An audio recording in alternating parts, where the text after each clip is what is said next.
Circle inspector ബൽറാമിന്റെ മർദ്ദനം തുടരുന്നു. ഈ ബൽറാമിന് നാട്ടുകാർ നൽകിയ ഓമന പേരാണ്. എന്താ നിർത്തികളത്? സാറിന് വായിച്ചാൽ ഇഷ്ടപ്പെടുവാവോ? വായിക്കണോ? കേൾക്കട്ടെ, എന്നെ പറ്റില്ലേ?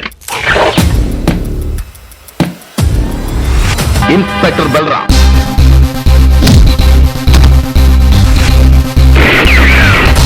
നിന്റെ പണവും ശക്തിയും കൊണ്ട് നീ ജയിലിൽ സ്വതന്ത്രമായി ജീവിച്ചു. മന്ത്രിമാരുടെയും ഉദ്യോഗസ്ഥന്മാരുടെയും പണക്കാരുടെയും ഇടയിൽ സ്വാധീനമുള്ളവനാണ്, ശക്തനാണ്. പിന്നെ സാറിനെ കുറിച്ച് എനിക്ക് ഒന്നുകൂടെ അറിയാം. തിരുവനന്തപുരത്തെ പ്രമാണിമാർക്ക് പെണ്ണ് കൂട്ടിക്കൊടുത്ത് കാശുണ്ടാക്കുന്നവൻ. പൂരനായ ഈ മനുഷ്യക്കരയുടെ ഇടിയും തൊഴിയും പ്രസിദ്ധമാണ്.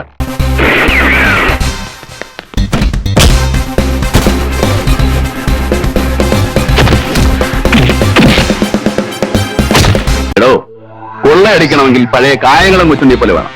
ഉള്ളവന്റെ കയ്യിൽ പാവങ്ങളുടെ കീശ തപ്പരുത്. മിസ്റ്റർ, നിങ്ങളൊരു ക്രിമിനൽ ലോയർ ആണെങ്കിൽ ഞാനൊരു പക്ക ക്രിമിനൽ. കോടതി മുറികളിൽ സാക്ഷികളെ വിലക്കെടുത്ത് തെളിവുകൾ നശിപ്പിച്ച് ഈ ചിട്ടയിൽ നിന്ന് രക്ഷപ്പെട്ടു. നിന്നെ പത്രക്കാർ വാഴ്ത്തി നിന്റെ പേരിൽ കഥയും കവിതയും സിനിമയും രചിക്കുന്നു. അത് ഞാൻ അനുവദിക്കില്ല. നിന്നെ ഒരു കോടതിക്ക് ഞാൻ വിട്ടുകൊടുക്കില്ല.